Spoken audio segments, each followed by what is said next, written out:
আল্লাহ বলছেন ওয়াইদিবি তালা ইব্রাহিম রাব্বুহু, স্মরণ করো যখন তোমার রব, যখন ইব্রাহিমের রব ইব্রাহিমকে পরীক্ষা করেছিল বিকালিমাতিন, কিছু কথার দ্বারা, ফাতাম্মাহুন্না, এবং ইব্রাহিম আলাইহিস সালাতু ওয়াস সালাম তিনি প্রত্যেকটি পরীক্ষায় উত্তীর্ণ হয়েছিলেন, প্রত্যেকটি পরীক্ষায় তিনি শতভাগ উত্তীর্ণ হয়েছিলেন। এরপরে বলা হচ্ছে ক্বালা ইন্নী জাইলুকা লিন্নাসি ইমামা, আল্লাহ পাক বললেন ইব্রাহিম আমি তোমাকে জাতির জন্য ইমাম নির্ধারণ করব। তখন ইব্রাহিম আলাইহিস সালাতু ওয়াস সালাম বললেন ক্বালা ওয়া মিন যুররিয়াতি, শুধুমাত্র আমাকেই কি জাতির জন্য নেতা নির্বাচন করবেন, নাকি আমার উম্মতদের মধ্যেও আমার অনুসারীগণ যারা আছে তাদের মধ্যে থেকেও আপনি নেতা নির্বাচন করবেন কিনা? তখন আল্লাহ রাব্বুল আলামিন বললেন ক্বালা লা ইয়ানালু আহদিয যালিমিন, আল্লাহ তাআলা তখন বললেন ইব্রাহিম তুমি যেই কথা বলেছো আমি তোমাকেও নেতা বানাবো, তোমার উম্মত যারা আছে তাদেরকেও নেতা বানাবো, তোমার অনুসারীগণ যারা আছে তাদেরকেও নেতা বানাবো, কিন্তু আমার এই ওয়াদা ক্বালা লা ইয়ানালু আহদিয যালিমিন, আল্লাহ বলেন আমার এই ওয়াদা জালেমদের জন্য প্রযোজ্য হবে না। আল্লাহ বলেছেন পৃথিবীর মধ্যে সৎ মানুষকে ইমাম বানাবে, অসৎ মানুষকে কখনো ইমাম বানাবে না, জালেমকারীকে কখনো ইমাম বানাবে না। কিয়ামত পর্যন্ত রব্বুল আলামিন, কিয়ামত পর্যন্ত রব্বুল আলামিন যে সমস্ত ব্যক্তিরা আল্লাহর অনুসরণ করেছে ওই সমস্ত ব্যক্তিদেরকে নেতা হিসেবে নির্বাচন করবেন, ঠিক কি না? আল্লাহর ওয়াদা কোনো জালেমকে আমি কি করব না, নেতা নির্বাচন করব না। এই কথায় অনেক ব্যাখ্যা আছে। কেউ কেউ বলে তাহলে ঠিক আছে, যদি এমনটাই হয়, আল্লাহর ওয়াদা যদি এমনটাই হয় তাহলে নমরুদ কেন নেতা হলো? নমরুদ তো জালেমের অন্তর্ভুক্ত ছিল নাকি? অনেক তাফসীরবিদগণ এমন বলেছেন যে এই দুনিয়ার জীবন আসল জীবন নয়, পরকালের জীবন হচ্ছে আসল জীবন। পরকালের ভিতরে একজন জালেম নেতা হতে পারবে, এটি একটি সুন্দর কথা, যে আমাদের স্থায়ী জিন্দেগিতে জালেমরা কখনো নেতৃত্বের আসন গ্রহণ করতে পারবে না।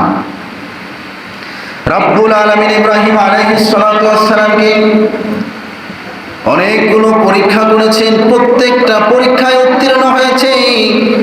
তাফসীরের কিতাবের মধ্যে আছে, কেউ বলেছেন ইব্রাহিম নবীকে তার জীবনে বড় বড় 10টি পরীক্ষা করা হয়েছে, আবার কেউ বলেছে 20টি পরীক্ষা করা হয়েছে, কেউ বলেছে 30টি, কেউ বলেছে 40টি, আবার কেউ বলেছে ইব্রাহিম আলাইহিস সালাতু ওয়াস সালামকে 50টি পরীক্ষা করা হয়েছে।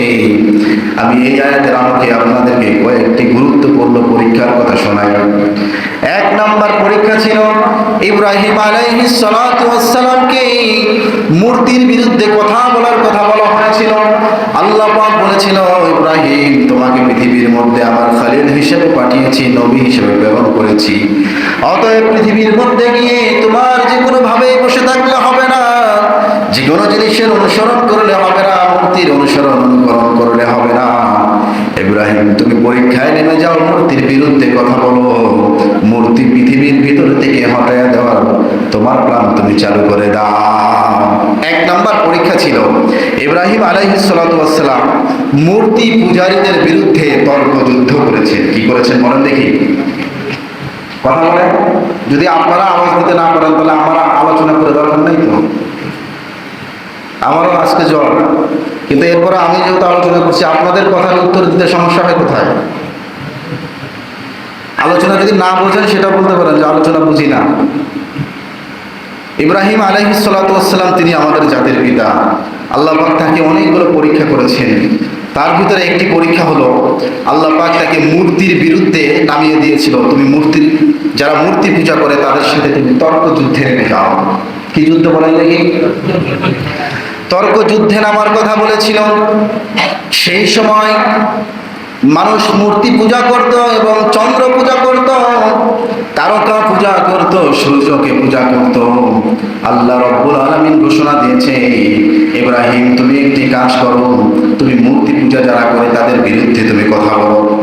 এখন ইব্রাহিম নবী দেখলেন আমার জন্ম এমন সময় হয়েছে, এমন জামানায় আমার জন্ম হয়েছে, যেই জামানার ভিতরে প্রত্যেকেই মূর্তি পূজা করে, যেই জামানার মধ্যে অনেকেই আছে মূর্তি পূজা করে, আবার অনেকে আছে তারকা পূজা করে, অনেকে আছে সূর্য পূজা করে, আবার অনেকে আছে চন্দ্রকে পূজা করে। এমন অবস্থার মধ্যে তার জন্য দাওয়াত দেওয়াটা, যে আল্লাহকে কোনো মানুষ চেনে না, আল্লাহ বলতে মানুষ জানে মূর্তিকে, আল্লাহ বলতে মানুষ জানে চন্দ্রকে, আল্লাহ বলতে মানুষ জানে তারকাকে, এই সমস্ত মানুষদের মাঝে কিভাবে আবার নতুন এক পুরাতন আল্লাহর খবর দিবে, তাওহীদবাদী আল্লাহর খবর দিবে? এই কাজটা কিন্তু অত্যন্ত সহজ ছিল না, এই কাজটা অনেক বড় কঠিন কাজ ছিল। এবং ইব্রাহিম নবী লক্ষ্য করে দেখলেন আমি দাওয়াত কোথায় দিব? আমার বাবাই হচ্ছে মূর্তির কারিগর। আমার বাবাই কি? আমার এই সমাজের মধ্যে যত মানুষ আছে প্রত্যেকটা মানুষের ঘরে ঘরে মূর্তি পাওয়া যায়, প্রত্যেকটা মানুষ মূর্তি ক্রয় করে আমার বাবার থেকে। এ তো আর এক মহা মুসিবত, আমার বাবাকে এ তো তাহলে আগে দাওয়াত দিতে হবে। তখন ইব্রাহিম নবী নিজের বাবার সঙ্গে আগে তর্কে যুদ্ধে লিপ্ত হলেন। আল্লাহ রাব্বুল আলামিন তাকে এই যুদ্ধের মধ্যেও, এই পরীক্ষার মধ্যে উত্তীর্ণতা দিয়েছেন। যখন তিনি লক্ষ্য করে দেখলেন তার বাবা নিজেই মূর্তির কারিগর, তখন তার বাবার কাছে গেলেন। তার বাবা তাকে অনেক ভালোবাসতেন, কিন্তু যখন এক আল্লাহর দাওয়াত দিতে গেলেন, আল্লাহ রাব্বুল আলামিন দাওয়াতের সেই কথা কুরআনুল কারীমের 6 নম্বর সূরা সূরাতুল আনআমের মধ্যে রাব্বুল আলামিন সুন্দর করে তুলে দিয়েছে। আল্লাহ বলেন, ওয়া ইয ক্বালা ইব্রাহিমু লিআবিহি আযারা আতাত্তাখিযু আসনামান আলিহা ইন্নী আরাকা ওয়া কওমাকা ফি দালালিম মুবিন। ইব্রাহিম আলাইহিস সালাতু ওয়াস সালাম প্রথমে তার পিতার সঙ্গে তর্কে যুদ্ধে লিপ্ত হলেন। ইব্রাহিম গিয়ে তার পিতাকে বললেন, আল্লাহ বলেন ওয়া ইয ক্বালা ইব্রাহিম, ইব্রাহিম আলাইহিস সালাতু ওয়াস সালাম বললেন লিআবিহি তার পিতা আজরকে, আতাত্তাখিযু আসনামান আলিহা, বাবা তুমি কি এই মূর্তিগুলোকে তোমার ইলাহ মানো? ইন্নী আরাকা, আমি লক্ষ্য করে দেখছি, আমি খেয়াল করে দেখছি, ওয়া কওমাকা ইন্নী আরাকা ওয়া কওমাকা ফি দালালিম মুবিন। ইব্রাহিম আলাইহিস সালাতু ওয়াস সালাম বলছে তুমি যেহেতু এই মূর্তিকে তোমার রব হিসেবে মানছো, আমি লক্ষ্য করে দেখছি তুমি এবং তোমার কওমরা প্রত্যেকেই স্পষ্ট ভ্রান্তির মধ্যে রয়েছে। কি বললো বলেন দেখি? যখন এমন দাওয়াত দিলেন, ইব্রাহিম নবী যখন বললেন আপনি কি আপনার এই বানানো মূর্তিগুলার পূজা করেন, এগুলো কি আপনি রব মানেন? আমি লক্ষ্য করে দেখছি, আমি খেয়াল করে দেখলাম আপনি এই মূর্তিগুলোকে বানানোর কারণে, এগুলোর উপাসনা করার কারণে, এই প্রতিমার উপাসনা করার কারণে আপনি নিজেও গুমরাহির মধ্যে রয়েছেন এবং আপনার কওমরাও গুমরাহির মধ্যে রয়েছেন। এবার ইব্রাহিম আলাইহিস সালাতু ওয়াস সালাম তার সন্তানকে কি জবাব দিলেন দেখেন। ইব্রাহিমের বাবা বলছেন, ক্বালা আরাগিবুন আনতা আন আলিহাতি ইয়া ইব্রাহিম। যখন ইব্রাহিম এই কথা বললেন, তার বাবা বললেন, ইব্রাহিম তুমি কি আমার সঙ্গে মশকরি করছো কিনা? তুমি কি আমার সঙ্গে ঠাট্টা বিদ্রুপ করছো? তুমি কি আমার সঙ্গে খেলা করছো? তুমি কি আমাকে এই মূর্তির পূজা থেকে বিরত থাকতে বলছো? যদি এটি হয়, লা ইল্লাম তানতাহি লা আরজুমান্নাকা ওয়াহজুরনি মালিয়া, যদি এটি হয় তুমি আমাকে এই রব থেকে বিরত রাখতে চাও, নতুন কোন খোদার দাওয়াত দিতে চাও, তাহলে আমি বাবা তোমাকে ঘোষণা দিয়ে দিলাম আমি তোমাকে পাথর মেরে হত্যা করে ফেলবো, চিরতরের জন্য তুমি আমার থেকে দূরে চলে যাবে। বাবা এবার সন্তানের বিরুদ্ধে চলে গেল। এবার ইব্রাহিমের বাবা আজর, সে আবার নমরুদের ডান হাত ছিল। কি ছিল বলেন দেখি? নমরুদের ডান হাত ছিল। তো এখন বাবা হচ্ছে কার বিরুদ্ধে? সন্তানের বিরুদ্ধে। কি বলছে? যদি আমাকে এই মূর্তির বিরুদ্ধে কথা বলো তাহলে আমি তোমাকে হত্যা করে ফেলবো।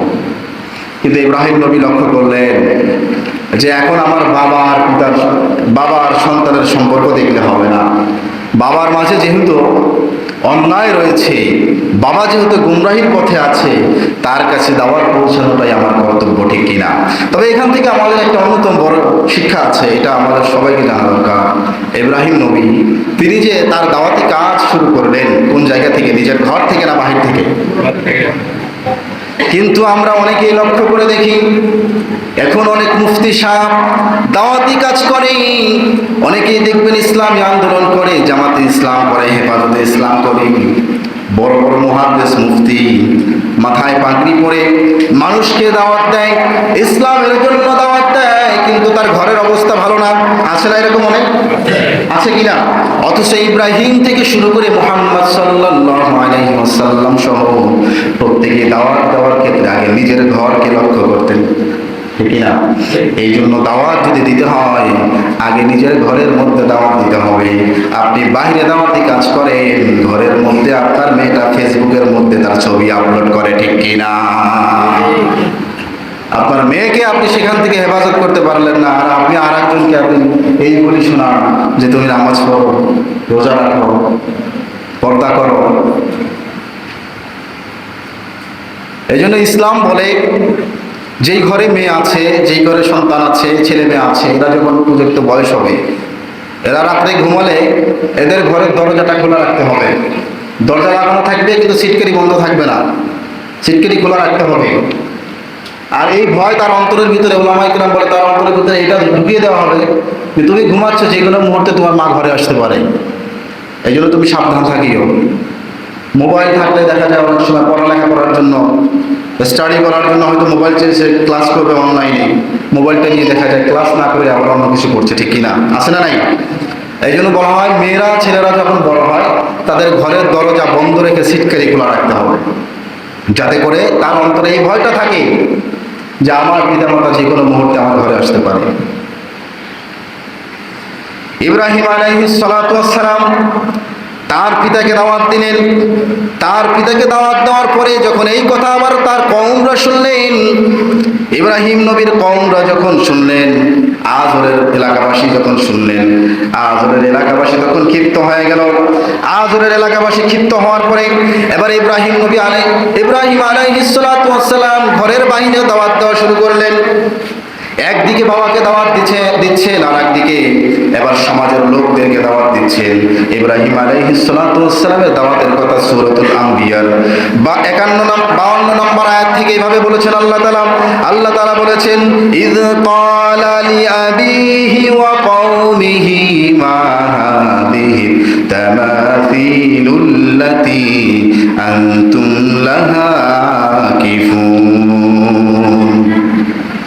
ইব্রাহিম আলাইহিস সালাতু ওয়াস সালাম এবার কওমদেরকে বলছেন, ইয ক্বালা লিআবিহি ওয়া কওমিহি মা হাযিহি তামাসিলুল্লাতী, তোমরা কি এই প্রতিমাগুলোর উপাসনা করো, আল্লাতী আনতুম লাহা আকিফুন, যেগুলোর সৃষ্টিকারী তোমরাই, যেগুলো বানিয়েছো তোমরাই, এগুলোর উপাসনা কি তোমরা করো, এই মূর্তিগুলোর অনুসরণ কি তোমরা করো? তখন দেখলো ইব্রাহিম আলাইহিস সালাতু ওয়াস সালাম বললেন, যেটার কারিগর মানুষ হয় ওই সৃষ্টিটা আবার মানুষের রব হতে পারে না, যেটার কারিগর মানুষ হবে ওইটার কর্তৃত্ব আবার মানুষের উপরে থাকতে পারে না, এটা কখনোই তোমার রব হতে পারে না। এবার সমাজের লোকজনের মুখ বন্ধ হয়ে গেল, কি বলবে কোনো ভাষা পায় না। তখন জবাব দিলেন, ক্বালু ওয়াজাদনা আবানা লাহা আবিদিন। ইব্রাহিম আলাইহিস সালাতু ওয়াস সালামের কথা শুনে বললেন, ইব্রাহিম তুমি তো ঠিকই বলেছ, এগুলোর কারিগর আমরাই, এগুলো আমরাই বানিয়েছি, এগুলো আমাদের উপরে কর্তৃত্ব রাখতে পারে না, এরপরও আমরা কেন এগুলোকে রব হিসেবে স্বীকৃতি দেই, রব হিসেবে ঘোষণা দেই? কারণ হচ্ছে আমাদের বাপ দাদারা, আমাদের পিতৃপুরুষরা এগুলোর অনুসরণ করেছে।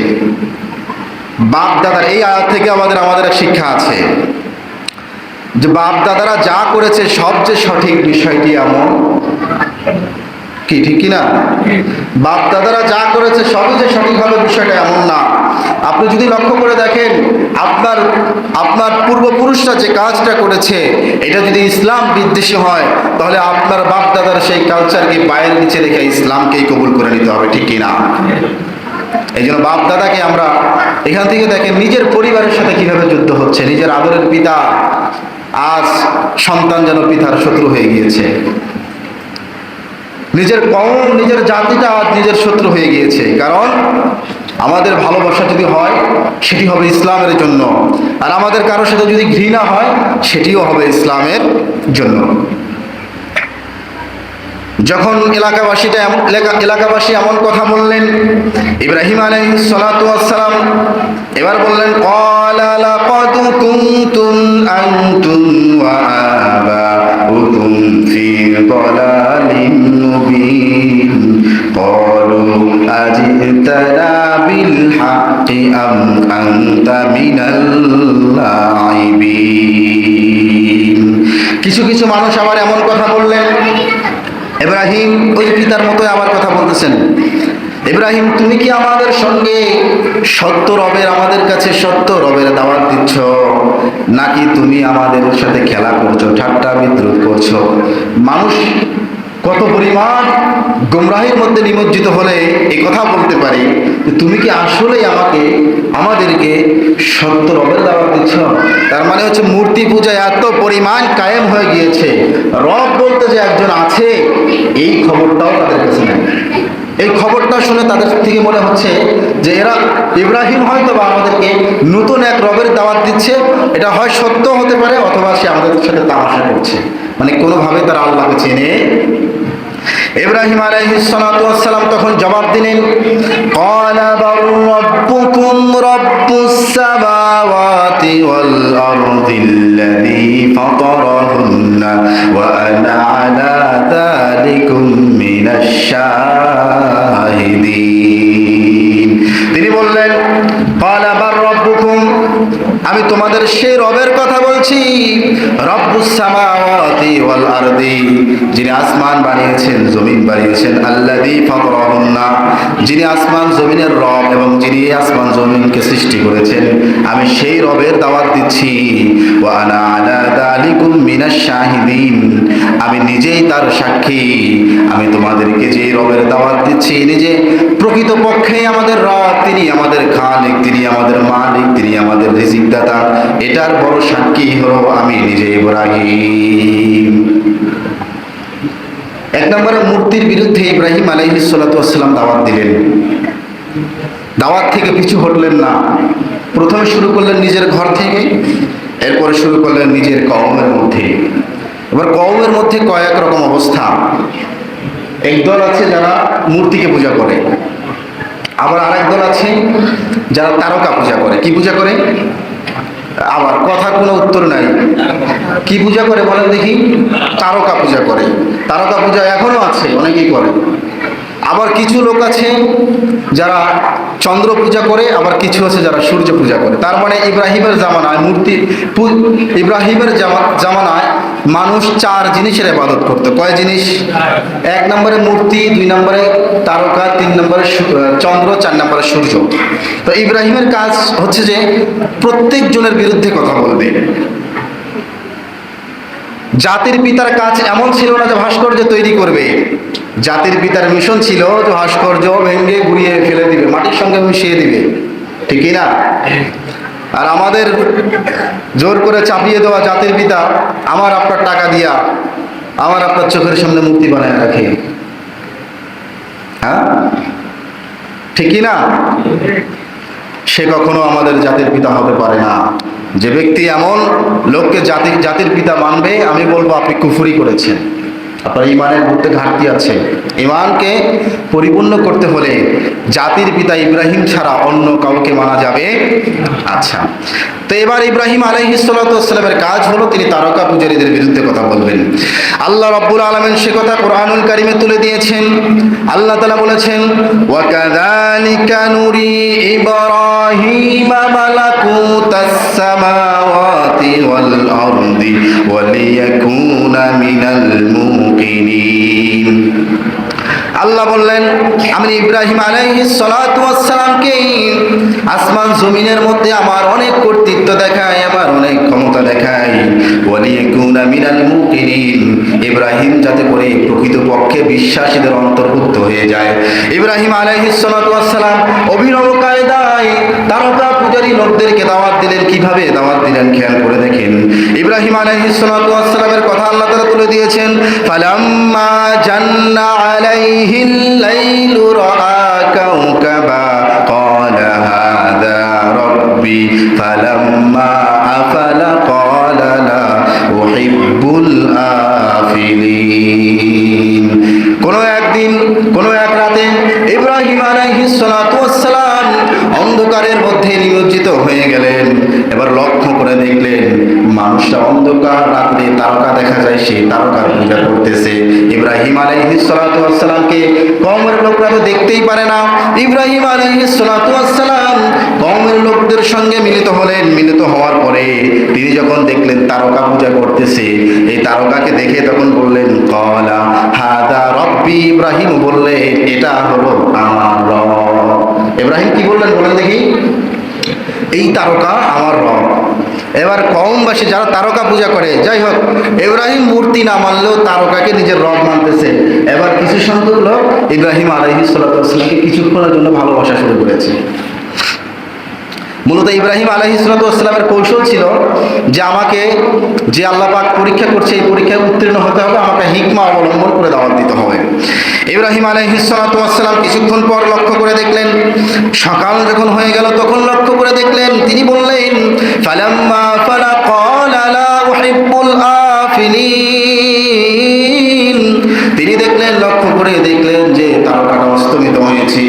ইব্রাহিম আলাইহিস সালাতু ওয়াস সালাম বললেন, ও আমার কওমবাসী, তোমরা যারা তারকা পূজা করো শুনে নাও, যেই জিনিসটা অস্তমিত হয়ে যায়, যেই জিনিসটা বিলীন হয়ে যায়, আবার হারিয়ে যায়, ওই জিনিসটাকে আমি রব মানবো, এটা আমি পছন্দ করি না, এটা আমি।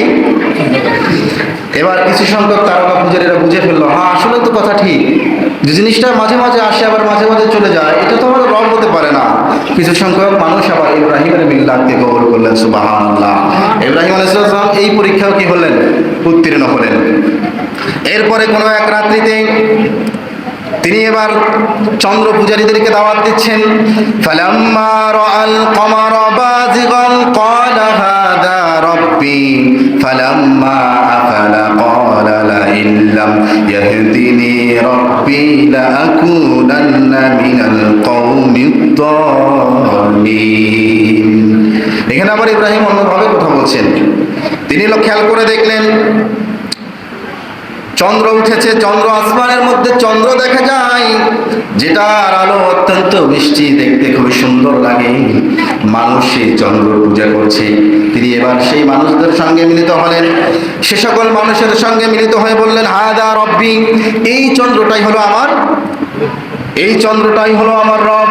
ইব্রাহিম আলাইহিস সালাতু ওয়াস সালামকে এবার যারা চন্দ্র পূজা করে তারা ভালোবাসতে লাগলেন। সকাল হতে না হতে ইব্রাহিম বললেন, ফালাম্মা ফালা, তিনি যখন খেয়াল করে দেখলেন চন্দ্রটা অস্তমিত হয়ে গিয়েছে, লা ইল্লাম ইয়াহদিনি রাব্বি লাকুনান্না মিনাল কওমিদ দাল্লিন। ইব্রাহিম বলল, আল্লাহ, যে আল্লাহ আমাকে হেদায়াত দান করেছে, আমি ওই চন্দ্র পূজা করে গুমরাহীদের অন্তর্ভুক্ত নয়। এই কথার মাধ্যমে বোঝা যায় যারা চন্দ্র পূজা করে তারা হেদায়েতের বাহিরে রয়েছে, তারা গুমরাহীর মধ্যে রয়েছে। ইব্রাহিম আবার একই কথা বললেন, যে জিনিসটা অস্তমিত হয়ে যায় ওই জিনিসটা আমাদের রব হতে পারে না। ঠিক কি না? অনেক মানুষের চোখ কান খুলে গেল, সঙ্গে সঙ্গে অনেকে ইব্রাহিমের মিল্লাতকে গ্রহণ করে নিল। এবার সর্বশেষ যে সকল লোকেরা সূর্য পূজা করে তাদেরকে দাওয়াত দিচ্ছেন ইব্রাহিম নবী। তাদের কথা, ইব্রাহিম নবীর সেই দাওয়াতের কথাটাও আল্লাহ পাক তুলে দিয়েছেন। ইব্রাহিম আলাইহিস সালাতু ওয়াস সালামের সেই দাওয়াতের অভিনব কায়দা উল্লেখ করেছেন। ফালাম্মা রাআশ শামসা বাযিগাতান ক্বালা হাযা রাব্বি হাযা আকবার ইব্রাহিম লক্ষ্য করে দেখলেন তারকা থেকে, চন্দ্র থেকে এই সূর্যটা আরো বেশি প্রজ্বলিত, এটা দেখতে আরো বড় সুন্দর, এটা মানুষকে আলোকিত করে, এটা সমাজের মধ্যে আলো দেয়, এটা জমিনের মধ্যে আলো দেয়। এবার ইব্রাহিম তিনি বললেন হাদা রব্বি, এই সূর্যটাই আমার রব। যারা সূর্য পূজা করে তারা ভাবলো হয়তোবা এবার ইব্রাহিম সঠিক রবের সন্ধান পেয়েছে। ইব্রাহিম আলাইহিস সালাতু ওয়াস সালামকে এবার সূর্য পূজার ওরা ভালোবাসতে লাগলেন। যখন সন্ধ্যা হতে না হতেই সূর্যটা অস্তমিত হয়ে গেল, দীপ্তমান সূর্যটা যখন হারিয়ে গেল, ইব্রাহিম আলাইহিস সালাতু ওয়াস সালাম এবার দাওয়াত দিচ্ছেন। ফালাম্মা আফালাত ক্বালা ইয়া কওমি ইন্নী বারীউম মিম্মা তুশরিকুন। ইব্রাহিম এবার বললেন, যে জিনিসটা অস্তমিত হয়ে যায়, যে জিনিসটা হারিয়ে যায়, যে জিনিসটা পর্দার অন্তরালে চলে যায়, ওই জিনিসের ইবাদত করে আমি ইব্রাহিম মুশরিকদের অন্তর্ভুক্ত নয়। যারা চন্দ্র পূজা করে, সূর্য পূজা করে, মূর্তি পূজা করে, প্রত্যেকেই মুশরিক, ঠিক কিনা? এই জন্য ইব্রাহিমও সর্বশেষ কথা বললেন, যেহেতু মানুষ চারভাবে ইবাদত করে, ফিনিশিং দিলেন, যারা এই কাজগুলো করছো, আমি এই সকল জিনিসের পূজা করে আমি মুশরিকদের অন্তর্ভুক্ত। আর একটা আয়াত আলোচনা করে শেষ করবো ইনশাল্লাহ। আমরা ইব্রাহিমের জীবনটা জানবো ভালো করে। আজকে আমরা ইব্রাহিম আলাইহিস সালামের একটা পরীক্ষার কথা জানলাম। কয়টি পরীক্ষা? যে পরীক্ষা ইব্রাহিম আলাইহিস সালামের কৌশল, আপনি চিন্তা করে দেখেন কোন কৌশলে দাওয়াত দিয়েছেন, কিভাবে দাওয়াত দিয়েছেন। সর্বশেষ ইব্রাহিম আলাইহিস সালাম বললেন, যারা আবার ইসলাম কবুল করেছে, ইব্রাহিম আলাইহিস সালামের হিকমা দেখে যারা বলছে আমরা মুসলমান হয়ে যাব, তাহলে বলো ইব্রাহিম আমরা কার ইবাদত করব? যারা পারেন আমার সঙ্গে সঙ্গে বলেন। ইব্রাহিম আলাইহিস সালাম বললেন, ইন্নী ওয়াজ্জাহতু ওয়াজহিয়া লিল্লাযী ফাতারাস সামাওয়াতি ওয়াল আরদা হানিফাও ওয়া মা আনা মিনাল মুশরিকিন। ইব্রাহিম বললেন, আমি আমার চেহারাকে সেই রবের দিকে ফিরিয়ে দিলাম যিনি আসমান সৃষ্টি করেছেন, জমিন সৃষ্টি করেছেন, আমি তার দিকে চেহারা ফিরিয়ে আমি মুশরিকদের অন্তর্ভুক্ত হলাম না। তাহলে বুঝাইলেন যে আমাদেরকে সেই রবের দিকে আমাদের চেহারা ফেরাতে হবে, যেই রবকে ইবাদত করলে পরকালে মুক্তি পাওয়া যায়। ওই তারকার পূজা করলে, তারকার ইবাদত করলে, সূর্য চন্দ্রের ইবাদত করলে আর মূর্তির ইবাদত করলে পরকালে মুক্তি পাওয়া যায়। তো ইব্রাহিম আলাইহিস সালামের এ ছিল এক নাম্বার পরীক্ষার ধরন। আবার এগুলো থেকে তিনি কিভাবে উত্তীর্ণ হলেন, এগুলো ইনশাল্লাহ আগামী জুমে আলোচনা হবে। আপনারা আমাদের জাতির পিতা ইব্রাহিমের আলোচনা শোনা দরকার। আমরা যারা বিভিন্ন পরীক্ষায় অংশগ্রহণ করি, আমাদের অতীত এমন ছিল যে আমাদেরকে পরীক্ষায় এগুলো দেওয়া হয়েছে যে জাতির পিতা, এই ভণ্ড জাতির পিতা, তিনি কত সালে জন্মগ্রহণ করেছে, তিনি কিভাবে রাষ্ট্র পরিচালনা করেছে, তিনি কিভাবে ভাষণ দিয়েছে, এ সকল কথা বলে বলে তার জীবনী পড়ে পড়ে আমাদেরকে পরীক্ষা দিতে হয়েছে, ঠিক কিনা? যিনি এই জমিনের মধ্যে, যার সন্তান এই জমিনের মধ্যে মূর্তি প্রতিষ্ঠিত করার চেষ্টা করেছে, তার জীবনী পড়ে পড়ে আমাদেরকে পরীক্ষায় উত্তীর্ণ হতে হয়েছে। অথচ আমাদের সেই পিতার জীবনী জানা দরকার, যেই পিতা মূর্তিকে জমিনের সঙ্গে মিশিয়ে দিতে চেয়েছেন। তিনি হচ্ছেন আমাদের পিতা সাইয়্যিদনা হযরত ইব্রাহিম আলাইহিস সালাতু ওয়াস সালাম। আমরা তার জীবনী জানবো, তার পরীক্ষাগুলো আমরা জানবো ইনশাআল্লাহ। আমরা যে আলোচনাগুলো শুনলাম